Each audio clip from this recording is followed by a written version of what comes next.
Bonjour et bienvenue sur cette première vidéo sur mon expatriation en Australie. Donc pour cette première vidéo de la série, on va parler du budget pour partir en Australie. Donc combien il faut, combien il conseille d'avoir, combien moi je vais avoir. Évidemment, il faut pas suivre ça à la lettre, hein, bien sûr. C'est juste je vais vous montrer moi ce que j'ai fait, ce que j'ai préparé et ce que je suis en train d'essayer. Du coup, je vais être hyper transparent sur les chiffres, mon budget, mes salaires, tout ça, tout ça. Comme ça, on pourra bien compter ensemble. Et voilà. Donc le projet, on va partir en Australie, on va partir à 3, puis 4. Il y a quelqu'un qui va nous rejoindre quelques mois après. Donc je vais partir avec mon ancienne colocataire et meilleure amie Inès, et avec mon frère de Taïwan, chez qui j'ai logé pendant 4 mois, je crois. Et voilà, c'est un très bon ami à moi, je le considère comme mon frère maintenant.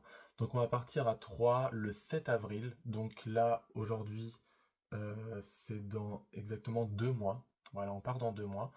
Et je pense qu'on va rester un an, si tout va bien. En fait, ça dépend de plein de choses, je vous expliquerai dans d'autres vlogs. Mais voilà, on part à Sydney, on n'a aucune idée de où est-ce qu'on va habiter, on ne sait pas dans quoi on va travailler, on sait rien du tout. Voilà, on connaît pratiquement personne là-bas, donc c'est vraiment l'aventure.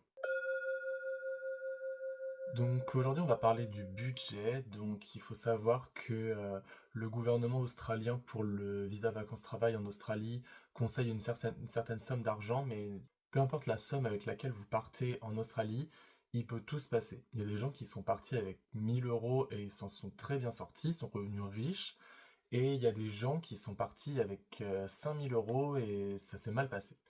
Du coup, tout est possible. En fait, ça dépend vraiment de comment vous gérez là-bas. Et aussi, il y a des gens qui ont de la chance et d'autres qui en ont moins. Du coup, vous dites pas que si vous partez avec 8000 euros, tout va bien se passer. On ne sait pas. Voilà, c'est une marge de sécurité, évidemment. Et nous, on a prévu de partir avec le maximum qu'on pouvait. D'après nos calculs de savants, euh, on est arrivé à une certaine somme qu'on pourrait avoir, enfin, ça serait vraiment difficile d'avoir plus, mais du coup, on s'est mis cette limite. Donc, le gouvernement australien conseille de partir avec 5000 dollars australiens, donc c'est 3500 euros. 3500 euros, si vous partez à Sydney, moi je trouve que c'est un peu limite.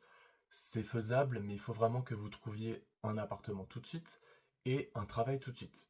Parce que sinon, les 3500 euros, en 3 semaines, il n'y aura plus rien. Je sais pas, mais moi ça me fait un peu peur. Il faut prouver que vous avez cette somme sur votre compte bancaire quand vous faites la demande du visa. Mais vous pouvez partir avec moins. Si vraiment vous êtes sur le budget et que vous avez vraiment envie de partir, vous pouvez partir avec moins de 3500 euros. Mais il faut vraiment savoir qu'il va falloir trouver un travail très vite. Et je dis pas que c'est difficile, mais si c'est votre première expatriation, plus vous parlez pas super bien anglais, plus vous partez tout seul, ça risque d'être vraiment très difficile. C'est faisable, mais à votre place, je serais très stressé. Mais c'est faisable. Donc ouais, 3500 euros, c'est vraiment ce qui est demandé. Nous, on veut partir avec 5000 pour être sûr que ça va.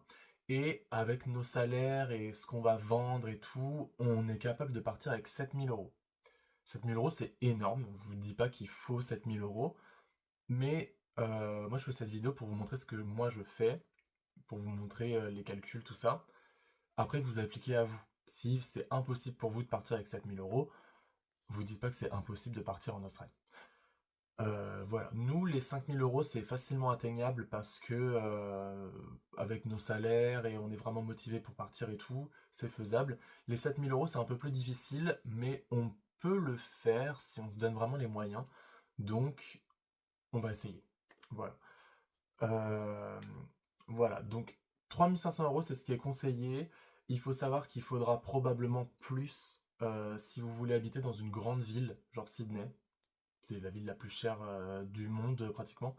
Mais ouais, si vous allez habiter dans des petits villages, dans des petites villes un peu reculées des grandes mégalopoles là, ça va. Ça coûtera pas excessivement plus cher. Et il faut aussi savoir que si vous partez sans le projet de travailler, évidemment qu'il faudra plus que 3500 euros. Ça dépend aussi combien de temps vous voulez rester. Si vous voulez juste faire 6 mois et travailler 4 mois, ça va. Si vous voulez faire 1 an et travailler que 3 mois, il faudra plus que 3 500 euros, je pense. Aussi, si vous voulez louer une voiture et habiter dedans, il va falloir investir. Même si vous allez la revendre au moment de partir, il faut quand même la payer sur le moment où vous arrivez en Australie. Du coup, il faudra bien plus que 3 500 euros. J'ai aucune idée des prix des voitures. C'est pas dans notre projet de vivre dans un van. Du coup, je ne sais pas, mais il faudra plus que 3 500. Et après, le reste, tout dépend de votre mode de vie. Si vous êtes à faire la fête, à aller dans des bars et restaurants tous les jours, ça va coûter plus cher que si vous faites 6 jours à la plage sans manger. Donc en récap, le gouvernement demande 3 500 euros, vous pouvez partir avec moins, même s'il faut prouver que vous avez les 3 500 euros. Moi je vous conseille 5 000 pour être sûr, pour pas être stressé et tout. Si jamais vous trouvez pas de travail, il va falloir repayer des logements, sans entrée d'argent. Donc si vous avez un peu plus que 3 500 euros, c'est un peu plus... c'est moins stressant. Et moi, je vous conseille pas de partir avec 7 000, mais nous, notre but, c'est de partir avec 7 000 que normalement Inès et mon frère Hugo, normalement, devront avoir. Donc, au niveau de mon budget, de mes sous à moi, je suis revenu d'un PVT à Taïwan en août. Donc, je suis revenu en août avec 1 000 euros en cash. En fait, c'était les restants de mon salaire que j'ai changé en euros à l'aéroport. Et du coup, j'ai 1 000 euros en cash qui sont tout mon salaire de Taïwan est là-dedans, ici. J'essaye de pas y toucher, enfin c'est assez simple en vrai. Et voilà, donc ça me fait 1 000 euros en cash. Et ensuite sur mon compte bancaire français, j'ai mis tout l'argent sur le compte épargne et j'ai recommencé à zéro. Et je me suis dit que tout ce que j'allais gagner en France à partir d'août, ça sera pour l'Australie. Donc bien sûr j'ai fait des dépenses de type restaurant, j'ai acheté plein de choses et tout. Mais je me suis dit à partir d'août, je repars de zéro. Je garde ces 1 000 euros là en cash, comme ça j'ai déjà 1 000 euros, c'est déjà pas mal. Et, euh, et après, je repars à zéro. Donc tout ce que j'avais sur mon compte en banque, il est parti sur mon compte épargne. Et j'ai recommencé à zéro en août. En gros, j'avais un salaire de 1 000 euros qui est descendu à 900 et qui est maintenant vers les 650. Voilà. Je garde au moins 80%, voire 90%. Et, euh, et voilà. En sortie d'argent, qu'est-ce que j'ai? Euh, Bah j'en ai pas beaucoup, parce que je suis vraiment pas dépensier, j'achète pratiquement rien. J'ai besoin de pas grand-chose en vrai. Donc j'ai l'essence, j'ai mon assurance voiture, mon Spotify et mon abonnement au badminton. Et en vrai, c'est vraiment pas beaucoup. Du coup, vraiment, je garde 80% de mon salaire. Qu'est-ce que vous allez devoir payer pour le visa Australie? Donc, je vous décrirai l'ordre dans lequel faire les achats, dans quel... bon bref, on s'en fout. Je vous dirai l'ordre exact dans une autre vidéo, parce que j'ai pas réfléchi quand j'ai fait la liste ici. Là, j'ai juste vous lister tout ce qu'il faut acheter, tout ce qu'il faut payer, et avec le prix. Alors, déjà, il y a l'avion. Alors l'avion, il faut savoir que ça peut être tout et n'importe quel prix. Tout dépend de votre aéroport de départ et là où vous voulez atterrir bien sûr. Tout dépend de votre niveau de confort et de votre... est-ce que vous en avez quelque chose à faire que le vol soit très long ou très court? Si vous voulez un vol direct, il n'y en a qu'un seul et il n'arrive pas à Sydney. Donc vraiment, ça peut être tout et n'importe quoi. Moi, je vous conseille de réserver au moins 4 mois avant. Si vous pouvez faire plus, c'est mieux. Nous, on part avec Xiamen Airlines, donc une compagnie chinoise. On a une escale de 16 heures en Chine. Et normalement, on a l'hôtel compris dans le billet d'avion. Alors, c'est la première fois que je vois ça. J'ai vu sur TikTok, j'ai des gens qui m'ont dit que c'est vraiment le cas. Actuellement, je suis un peu perplexe. Je trouve que c'est un peu, je sais pas, je trouve ça dingue qu'on ait un billet d'avion inclus, un billet d'hôtel inclus dans le billet d'avion. Mais bon, écoutez, ça nous a coûté 515 euros. C'est rien du tout. On l'a payé 4 mois avant le départ, je crois. C'est vraiment pas cher. Moi, dans ma tête, on allait dépenser 900 balles et au final 515, donc c'est un peu, c'est donné. Je vous dirais si je vous conseille la compagnie Shammen Airlines pour partir en Australie depuis Paris, une fois que je l'aurai prise. Mais pour l'instant, je suis assez content de ce qu'on a trouvé parce que je m'attendais vraiment pas à trouver un truc aussi pas cher. Je pense que descendre en dessous de 500 euros, c'est assez difficile à trouver, mais c'est faisable. En tout cas, en dessous de 400, c'est impossible. Vraiment, ne pensez pas que vous allez trouver un billet à 200 balles. Mais sachez que si vous réservez moins de 2 mois avant de partir, ça sera facilement au-dessus de 700 euros. Donc vraiment, réservez le plus vite possible pour économiser au maximum. Ensuite, le visa. Le visa coûte 315 euros. C'est un visa qui est assez cher, mais c'est quand même pour partir en Australie. C'est un pays qui est cher. C'est pas comme les visas à Taïwan qui coûtent 16 euros. Là, c'est un petit budget, bien sûr. Mais voilà. Par contre, si jamais vous avez visité ou vécu dans des pays à risque de tuberculose, quand vous allez payer pour le visa, ils vont vous demander de faire une visite médicale. Et en fait, la visite médicale coûte 250 euros. Donc, c'est un budget. Si vous êtes potentiellement à risque selon le gouvernement australien, il va falloir s'attendre à payer un bon billet chez le médecin. Voilà. Malheureusement, je l'ai eu, donc je vous le dis. C'est pas le cas pour mes deux autres amis, mais moi je l'ai eu, donc ça m'a fait 250 euros en plus à payer. J'étais un peu dégoûté, mais bon, c'est comme ça. Au moins, je suis sûr que je suis pas malade. Et ensuite, on a l'hôtel ou l'auberge, selon là où vous allez arriver. Nous, on a pris 2 semaines, donc ça nous a coûté 380 euros par personne pour 2 semaines. C'est cher, bien sûr, mais comparé au reste des prix en Australie, c'est assez raisonnable. On aurait pu avoir pour 300, mais vous savez, ça aurait été un truc un peu moins confort. Donc, nous, on est dans une auberge, on a une chambre de 4 personnes. On est 3, donc on aura un inconnu avec nous, voire zéro, on ne sait pas. Mais si on descendait le prix, on aurait eu des choses plus loin, on aurait eu des auberges moins luxueuses, entre guillemets, donc on aurait eu peut-être pas le petit déjeuner, ou on aurait eu 6 personnes dans notre chambre, ou ouais, on aurait eu des trucs un peu moins. En vrai, je trouve que pour ce prix-là, on a un truc qui est assez sympa. En plus, on va être, enfin, vous savez, les auberges, on aura plein d'étrangers avec nous. Du coup, on va pouvoir faire plein de contacts, on aura plein de gens à rencontrer. Et l'auberge est pas si mal. Je vous mettrai le nom de l'auberge juste ici en bas pour que vous puissiez aller la voir. Et nous, on y reste 2 semaines. Voilà, on a payé ouais, 380 euros par personne. Et ensuite, dernière grosse dépense, c'est l'assurance. Alors l'assurance, elle est obligatoire pour le PVT. Il y a des assurances qui sont spécialisées pour assurer les visas vacances-travail. Donc moi, j'ai repris la même que j'avais pris à Taïwan et en Corée du Sud. Donc c'est l'assurance Shapka. Comme c'est la troisième fois que je la prends, j'ai une réduction de 10%. Mais en vrai, vous pouvez trouver le code promo un peu partout sur YouTube. Il suffit juste que vous regardiez des vlogs de personnes qui sont parties en PVT Australie. Et très souvent, à la fin du vlog, il y a un code promo pour l'assurance Shapka, qui est l'assurance la plus connue pour les visas vacances-travail. Donc moi, je vous conseille celle-ci. Elle est très bien. Vous pouvez payer en 3 fois, si vous voulez. 3 fois sans frais, je crois. Les frais sont 20 centimes, on s'en fout.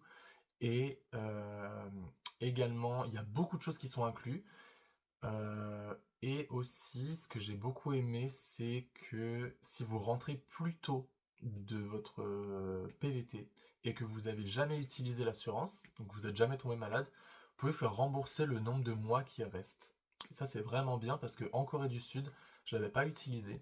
Et comme j'étais resté que 6 mois, j'ai pu me faire rembourser la moitié de l'assurance. Donc voilà. Et aussi, vous pouvez peut-être vous dire, c'est 410 euros, je sais pas si je vous ai dit, vous pouvez peut-être trouver que c'est un peu cher, mais euh, en vrai, c'est moins cher que la plupart des assurances. Parce que là, c'est quand même pour un an, et il y a beaucoup de choses qui sont incluses. Donc vraiment, ne vous dites pas que c'est cher.